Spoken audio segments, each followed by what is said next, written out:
नमस्कार सगळ्यांना, स्वागत आहे तुमचं नवीन एका ब्लॉगमध्ये। मी डिलिव्हरी नंतर पहिल्यांदा ब्लॉग बनवते आणि आज आहे बारशी, म्हणजे बाळाला येऊन 12 दिवस पूर्ण झाले।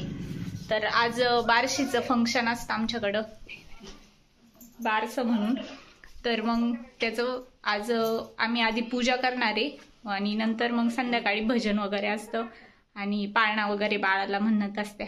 सगळं पूजाचं सामान घेतलंय, मम्मीनी बाळाला घेतलंय, कान्हा नाव ठेवलंय आम्ही बाळाचं। चला आता पूजा करून घेतो आम्ही।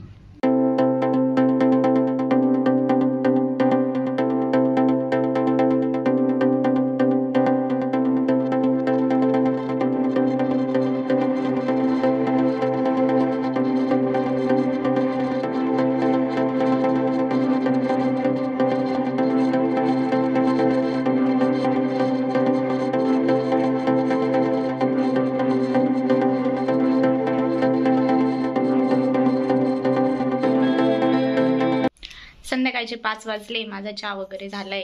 तर कान्हा इथं झोपलाय आणि बारशाची संध्याकाळची तयारी सुरू झाली। म्हणजे आज फराळच आहे, कारण एकादशी ना, त्याच्यामुळं। तर मग त्याची तयारी हळूहळू सुरू केली आहे घरच्यांनी। बनवून देणार आहे आचारी येऊन, पण त्याच्या आधीचं थोडंसं जे प्रिपरेशन होतं ते घरी मग करायला लावलं होतं। इथं शेंगदाणे ते दळून काढले खिचडीसाठी आणि त्याच्यासोबत झिरकं बनवणार आहे। आणि बटाटे पण उकडून घेतले, हिरव्या मिरच्या तळून काढायच्या ह्या।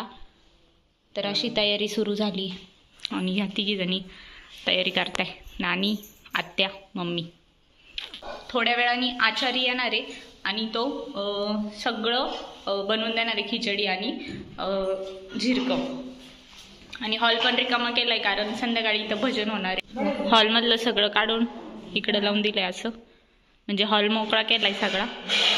आणि मला नानीची खोली दिली, जी नानी इथं झोपायची आहे पहिले या खोलीमध्ये, तर तिची खोली दिली मला। आता खूप अस्तव्यस्त झाली आहे, कारण सकाळपासून मम्मीने त्या ह्या दुसऱ्याच कामाला लागले। तर आज मम्मीने आवरली नाही, तर मीच आवरून घेते। कान्हा इथं मस्त झोळीमध्ये झोपलाय, आता तो थोड्या वेळाने सुटन त्याचा टाइम झाल्यावरती।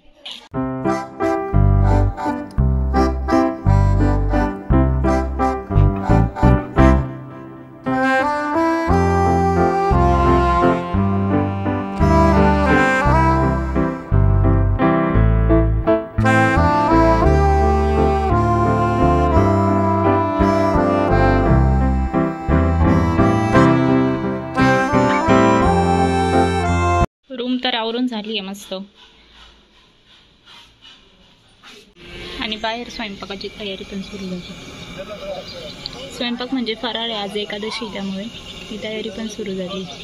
मस्त रांगोळी काढते इथं, खिचडी परतायचं काम चालू आहे इथं। सकाळपासून पाऊस चालू आहे, त्याच्यामुळं रांगोळी पण व्यवस्थित नाही येते, सारवलंय पण त्याच्यावरती पाणी सांडलंय।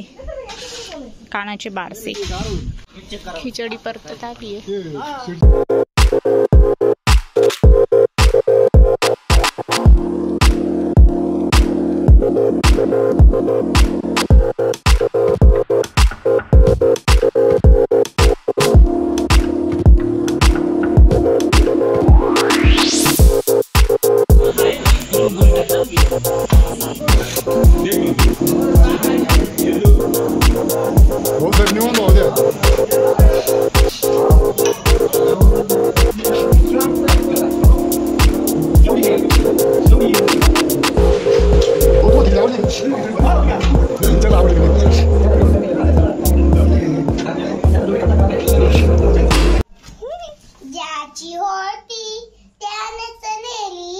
ज्याची होती त्यानंच नेली, आम्ही लावलेली माया आज वायाला दिली, आम्ही लावलेली माया आज वायाला दिली।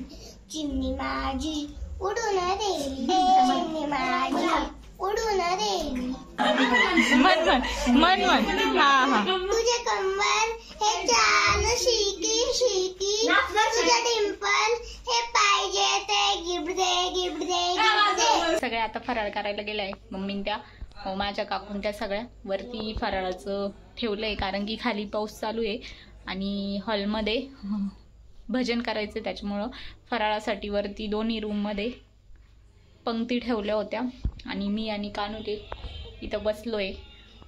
माझं तर झालंय जेवण. मला काय फराळ वगैरे खिचडीन ते नव्हतं खायचं.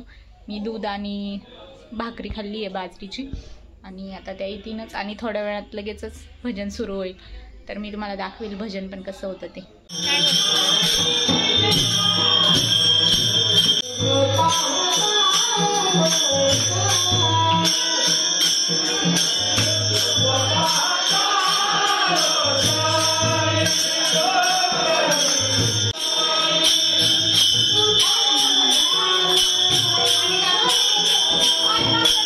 नाही येत एवढा आवाज, दरवाजा लावल्यावर आवाज नाही येत एवढा.